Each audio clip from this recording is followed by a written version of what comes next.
Chers amis, je tenais à vous souhaiter un très chaleureux Shabbat Shalom depuis Yerushalayim, Ira Kodesh, la ville sainte. Notre paracha de ce Shabbat, paracha de Shemot. On commence donc le livre de Shemot. Et donc l'esclavage. Et Moshe Rabbeinu, à l'âge de 80 ans, va au Mont Sinaï, il recherche une brebis égarée, et Dieu se dévoile à lui, le buisson ardent. Et pendant 7 jours, Dieu va tenter Moshe de partir, aller sauver le peuple d'Israël. Et bizarrement, Moshe refuse, je ne comprends pas. Tous les jours, on égorge 300 bébés le matin, 300 bébés le soir, pour le bain dermatologique de Pharaon. L'esclavage terrible. Pourquoi tu dis non? D'abord, il dit, moi, je suis bègue, je ne sais pas parler. En plus, il est extrêmement humble. Qui suis-je, moi, pour aller sauver Am Israël?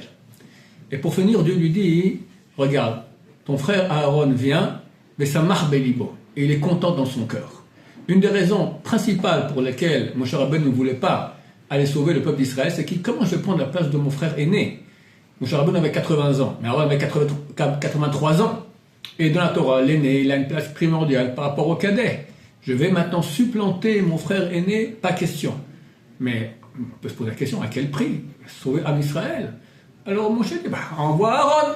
Envoie Aaron, si tu veux sauver. Tu peux sauver qui tu veux, comme tu veux, par qui tu veux, quand tu veux. Prends Aaron, pourquoi prendre moi? Moshe Rabbeinu a accepté uniquement quand Dieu lui a promis qu'Aaron venait vers lui, mais Samar Bilibo, son cœur est heureux, il est propre. Et ça, regardez, c'est phénoménal. Chacun maintenant, on lui promet, il peut maintenant faire un acte extraordinaire, être Moshe Rabbeinu, celui qui a amené la Torah au peuple d'Israël, le dirigeant du peuple, qui sort d'Égypte, les miracles. On dit non, c'est pas toi, c'est ton frère cadet. Et normalement, ça fait un petit quelque chose là-dedans. Aaron, rien. Une pureté de cœur. C'est pour cela que Aaron va hériter d'être le Kohen Gadol. C'est la Keuna, c'est le service de Dieu, le service du cœur. C'est la prière, les sacrifices. Il faut un cœur propre, pur. Pour nous, c'est un très grand enseignement. À quel point Dieu met l'accent sur la pureté du cœur. Et Moshe Rabbeinu, qui est le serviteur de Dieu, il veut ça. Et tant qu'il n'a pas entendu que Aaron, il était complètement d'accord, complètement entier avec ses décisions, il n'a pas voulu y aller. Au prix que le peuple d'Israël continue à souffrir. On a vu ça aussi dans la paracha de la semaine passée. Yaakov Avinu réunit tous ses fils pour les bénir. Vient le fils aîné, Rouven. Quoi bénir? Il se fait dégommer. Il lui dit, son père, Pachaz kamaim atoter, ne reste pas Pachaz, rapide, pressé comme l'eau qui va comme ça, qui coule rapidement. Qu'est-ce qui s'est passé? Rouven aurait dû être le roi d'Israël, c'est le fils aîné, et aussi être le Kohen Gadol. 2 missions extraordinaires, les plus grandes qu'il y a du peuple d'Israël. Il a perdu ça. Pourquoi? Lorsque Rachel est décédée, Yaakov Avinu avait son lit dans la tente de Rachel. Yaakov prend son lit, met dans la tente de Bilha, la servante de Rachel. Rouven dit, je ne comprends pas. Rachel était la concurrente de ma mère Léa. Maintenant, la servante de Rachel va être concurrente de ma mère. Il prend le lit de Yaakov, met dans la tente de sa mère Léa. Regardez, Yaakov n'a pas reproché ça. Il n'a pas dit, tu as eu tort de faire ça. Pas du tout. Tu avais raison. Ce que je te reproche, c'est ta rapidité. Tu n'as pas fait ça, les choses calmes. On a pu parler, aller demander conseil chez des prophètes, jamais vers qu'est-ce qui est juste, qu'est-ce qui est faux. Tu as agi rapidement sous l'impulsion. L'impulsion, c'est jamais bien. On doit être spontané, mais une spontanéité qui est gérée par la tête. Si quelqu'un est spontané, dans tous les cas, il va faire des malheurs. Sa femme lui fait la grimace, il lui répond à quelque chose de pas sympa, d'accord, ou quelqu'un, peu importe. Dieu veut qu'on maîtrise notre cœur.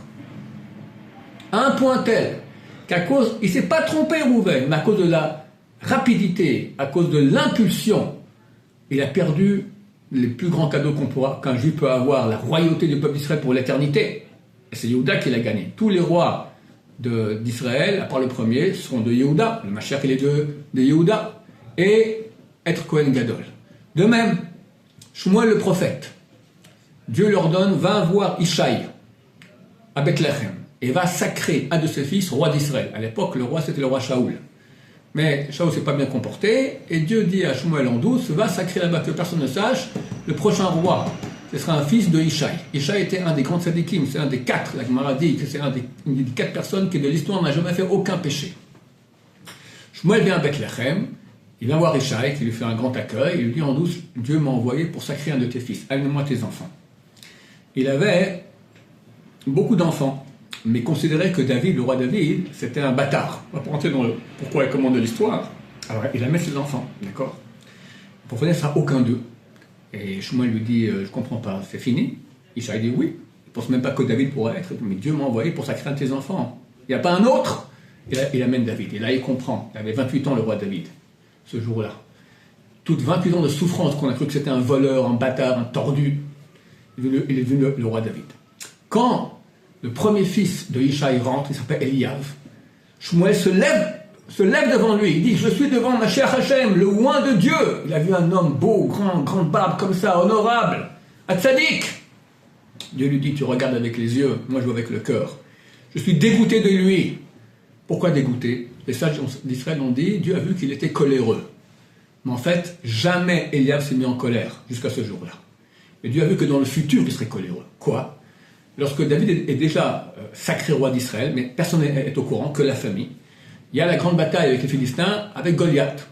Et Ishaï, le père de David, dit à David, va voir comment vont tes frères au combat. Amène-leur à manger, etc. Il arrive là-bas, et il voit Goliath, il voit les Philistins, tout ça. Son grand frère Eliab, dont on vient de parler, lui dit, qu'est-ce que tu fais ici? Ah, t'as laissé traîner les troupeaux sur lesquels tu es responsable, tu es venu voir la guerre, allez, rentre à la maison. Et il s'énerve. Une fois, il s'énerve.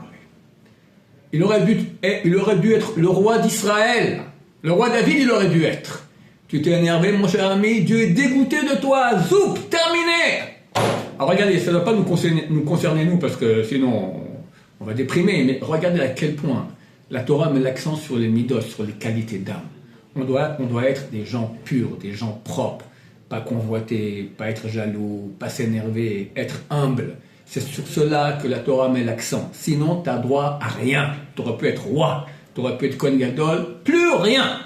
Que nous aide à être des tzadikim, comme Dieu le veut, à l'image de Dieu. C'est un travail lent, d'une vie entière, mais c'est ça le travail qu'on doit faire, Bezrat Hashem. Je vous souhaite à tous un Shabbat Shalom, plein de bonheur, plein de pureté. Et je vous rappelle de prier pour mon ami Maurice Moshe Mordechai Ben Esther, qui, Baruch Hashem, va un tout petit peu mieux. Il a failli y passer. Il y a 8 pour le médecin dit 8% de chances qu'il soit sauvé. Et grâce à vous, il a survécu pour le moment. Donc je vous remercie beaucoup. Et Shabbat Shalom, on vous revoit.